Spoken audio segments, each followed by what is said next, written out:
ጸጋ በስተመጨረሻውም የሄሉን መረጃ ለቤዛ ነገረቻት። የእናቷን አድራሻ ሄሉ እንደሆነች እየሰጠቻት ነገረቻትና ቮይሷን አሰማቻት። ቤዛ ማመን አቃታት። በጣም ተናደደች። ሄሉ ይሄን ታደርጋለች ብላ አልገመተችም ነበር። በጓደኛው በጣም ተስፋ ቆረጠች። እንዴት እንደዚህ ታደርግኛለች ብላ ልቧ ተሰበረ።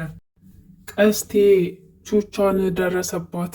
እስከ ዛሬ ድረስ ጸጋን እየደበደበቻትና እያስፈራራቻት እንደሆነ የከረመችው ቹቻ እንደሆነች ቀስቴ ደርሶበት የመጨረሻው ማስጠንቀቂያ ሰጣት።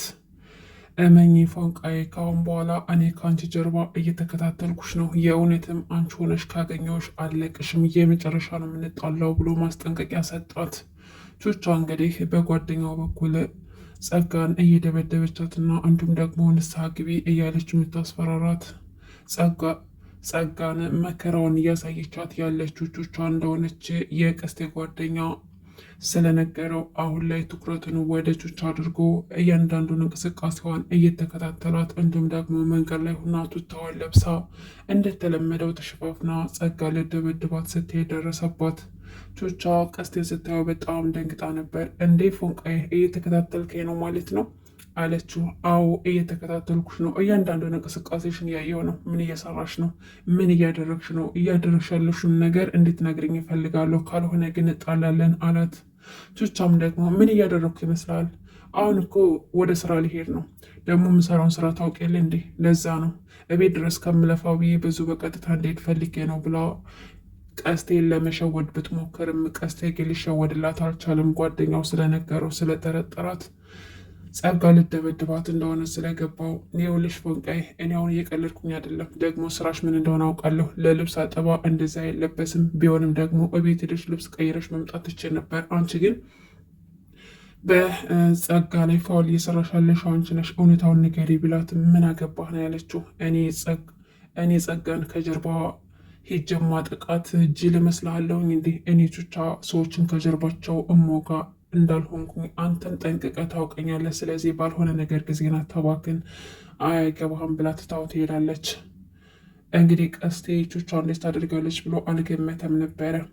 ያሬድ ደግሞ እንግዲህ ከቤዛ ጋር ያለውን ግንኙነት ለማጥበቅ ብዙ ነገር እየሞከረ ይገኛል። ምክንያቱም በእናቷ ምክንያት ስለተለየችው ምንም ቢሆን ምክንያት እያደረገ እሷን እየቀረበ ከእሷ ጋር ጊዜ ማሳለፍን መርጧል። ሰበባ ሰበብ እየፈለገ ከቤዛ ጋር መገናኘት፣ አብሮ ጊዜ ማሳለፍ በማጥናት ምክንያት እንዲሁም ደግሞ ሙዚቃ እያዘፈነ ከእሷ ጋር ጊዜን ማሳለፍ መርጧል ማለት ነው። ዛሬ ደግሞ ከኬዲ ጋር ሆኖ አንድ ሀሳብ አምጥቶለታል። ለምን ሙዚቃ አታዘፍንላትም እና ሁሌም አንተ እንድትከተል አታደርጋትም ብሎ ሀሳብ ሰጥቶት ያለውንም ሀሳብ ደግሞ አድርጎታል።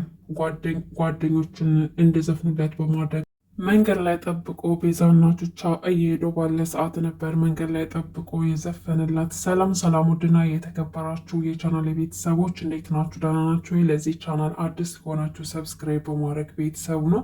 እንዲሁም ነባር ቤተሰቦቼ እንኳን ደህና መጣችሁ እያልኩኝ የዛሬውን ቪዲዮ እንግዲህ ከመጀመራችሁ በፊት በመጀመሪያ ላይ ካድርጎ እንዲሁም ቤተሰብ ያላናችሁ ቤተሰቡ ነው አፍላ ፍቅር ክፍል 133ን ይዤላችሁ መጥቻለሁ። ቪዲዮን እስከ መጨረሻ ድረስ ተከታተሉ። እንግዲህ ያው ሄሉ እስካሁን ድረስ የጸጋ ስልክ ፎርማት ስለሆነላት መረጃ ወደ እነቤዛ ጋር አይደርስም ብላ ጸጋን ከዚህ በፊት ደረቷን ነፍታ ነግራት ነበረ። ካሁን በኋላ ምንም አታመጭም፣ ሁሉንም ነገር ለቤዛ ነግሬያታለሁ ብላ ዋሽታ ነበር። እንግዲህ ሄሉ ሲጨንቃት፣ ነገር ግን እንዳለመታደል ሆኖ የሄሉ መረጃ አልጠፋም ነበረ። ለመጠባበቂያ ብላ ያስቀመጠችው ቦይስ ነበርና በዛ ዛሬም አስፈራርታታለች። እንደፎከረችውም ደግሞ ሁሉን ነገር ለቤዛ ሄዳ ነግራታለች ማለት ነው። ይህ ሁሉ ነገር እንድታደርግ ያደረገቻት ጓደኛዋ ሄሉ እንደሆነችና የእናቷንም አድራሻ እሷ እንደሰጠቻት ለቤዛ ነግራታለች። ቤዛ እንግዲህ ያው በነገሮች ላይ ተስፋ እየቆረጠች ነው። ለሄሉ ሁለተኛ እድል ብሰጣትም እድሏን ግን ልትጠቀምበት አልቻለችም። ያው ዛሬ ላይ ሄሉ ብትቀየርም ምርጥ ጓደኛ ብትሆናትም ነገር ግን በዛን ጊዜ ጸጋ እያስፈራራቻት ብዙ ስህተቶችን ሰርታለች። ያ ስህተት ደግሞ አሁን ላይ በድጋሚ ክፍተት እንዲፈጥር አድርጓቸዋል ማለት ነው። እንግዲህ ቤዛ ያው ከያሬድ ጋር ተለያይታለች በጸጋ ምክንያት።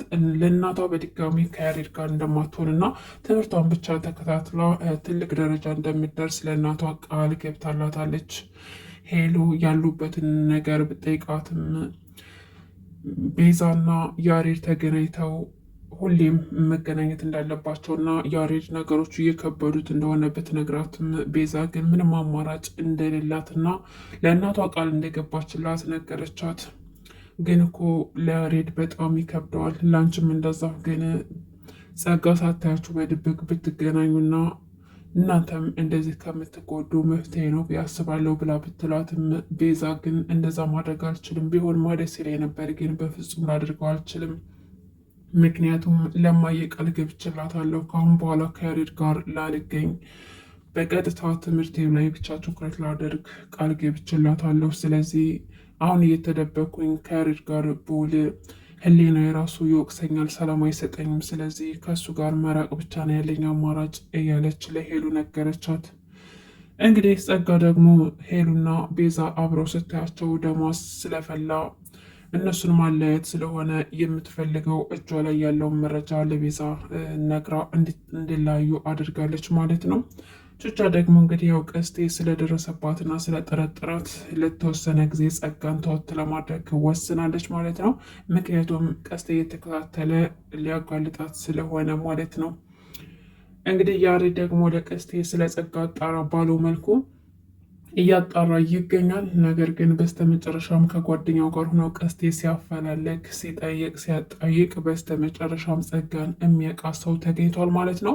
ያ የሚያውቃት ሰው ደግሞ እንዴ ይች ልጅ አለች እንዴ ጭራሽ ወይ ሙታ ነው ወይ ደግሞ አብዳ ነው እያልን ጭራሽ አምሮባት እንደዚህ ተውባ መጣች እያለም ለቀስቴ ነገረው። ምክንያቱም በፊት አባቷ ሳሎን ላይ ራሱን ሰቅሎ ከሞተ በኋላ እናቷም ደግሞ ብዙ ሳትቆይ ከሞተችባትም በኋላ እሷ ደግሞ ጭንቅላቷ ትክክል እንዳልሆነና ከዛም በኋላ ደግሞ የሆነ ጎረቤታቸው አሳድግሻለሁ ብሎ ወስዷት ሲያሰቃያት እንደነበረና እንዲሁም ደግሞ ምን እንዳደረገባት ባይታወቅም ከሱ ዘንዳ ግን ደግሞ እንደጠፋች አይምሮዋ ትክክል እንዳልሆነና ህመምተኛ እንደሆነች ከዛም በኋላ ደግሞ አክስቷ ጋር መታ እየኖረች እዛም ደግሞ እንደቀወሰችና ጭንቅላቷ ትክክል እንዳልሆነና ከዛም ደግሞ ወታ እንደጠፋች ነገረው እና የብዙ ሰው ግምት የሆነው ጸጋ አብዳለች ወይ ደግሞ ሞታለች ወይ ደግሞ ታማ የሆነ ሆስፒታል ውስጥ ትገኛለች ብሎ ነው እንጂ የሚገምተው እንደዛ አምሮባት ተውባ ትመጣለች ብሎ ማንም የሚገምት ሰው የለም።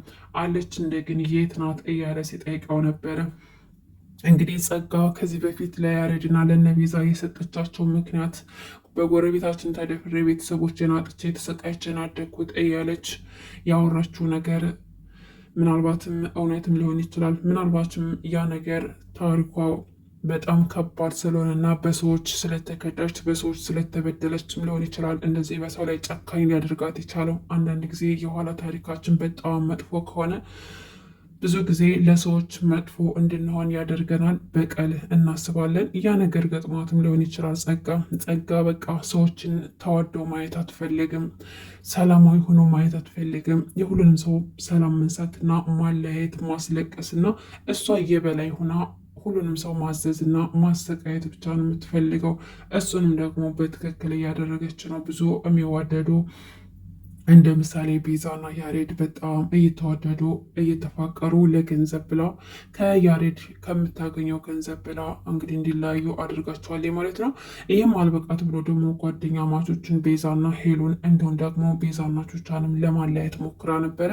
ይህም አልበቃት ብሎ ደግሞ ቹቻንና ቀስቴንም ለማለያየት ሞክራለች። በቃ እንዳጠቃላይ የሰው ልጅ ሰላም ሆኖ እንዲኖር አትፈልግም። የሁሉንም ሰው ሰላም መንሳት ነው የምትፈልገው። ያንን ነገር እስቲል አሁን ድረስ እያደረገች ትገኛለች ማለት ነው። አሁን ደግሞ እንግዲህ ዩሲያስ በፌቨን እየቀና ይገኛል። ቦቸራና ፌቨን በአንድ ቁጭ ብለው እየተጫወቱ እየተሳሳቁ ሲያይ በጣም እየቀና ይገኛል ማለት ነው። እንዲሁም በስተመጨረሻም ለቦቸራ ከባድ ማስጠንቀቂያ ሰጥቶታል ማለት ነው። ዩሲያስ ሁለተኛ ከፌቨን አጠገብ ባይ እገልሃለሁ፣ እኔ ማን እንደሆንኩ አታውቅም፣ የማደርግን አታውቅም፣ ከሷ አራቅ ብሎ ማስጠንቀቂያ ሰጥቶታል ማለት ነው። ቦቸራ ደግሞ ማንተ ማነህ? ስለ እሷ ምን አግብቶ ነው ለእኔ ማስጠንቀቂያ የምትነግረኝ? ማን ብለህ ነው የምታስበው?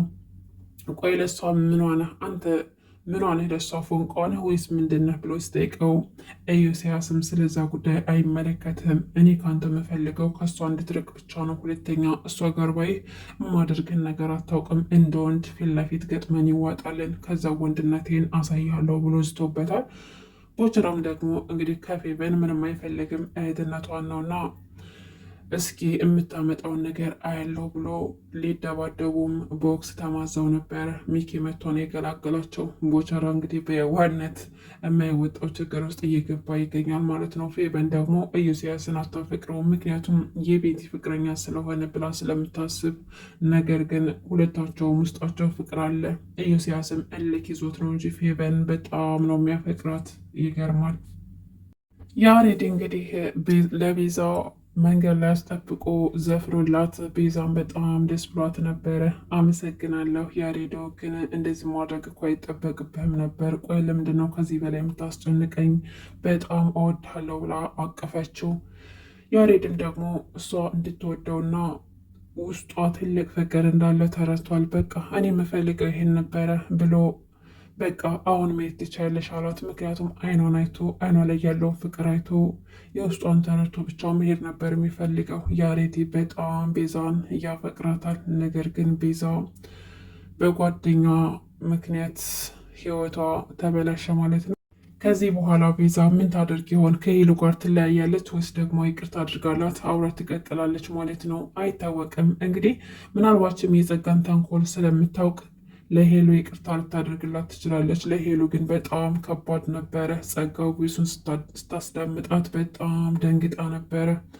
ቮይሱ የጠፋላት መስሏት በጣም ተደስታ ነበር እና አሁን ደግሞ ጸጋ ያችን ቮይስ ብቻ ይዛ በሌሎችም ላይ መረጃችሁ ሌላ ቦታ አስቀምጨው ነው እያልኩኝ በነፍሳችሁ ጫወትባችኋለሁ እያለችም ስትስት ነበረ። እንግዲህ አፍላ ፍቅር ክፍል 133 ይህን ይመስል ነበር።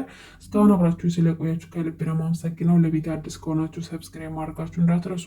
በሌላ ቪዲዮ እስከምንገናኝ ድረስ በያላችሁበት ሰላማችሁ ብዝት ተረፍረፍ ይበልልኝ። አመሰግናለሁ።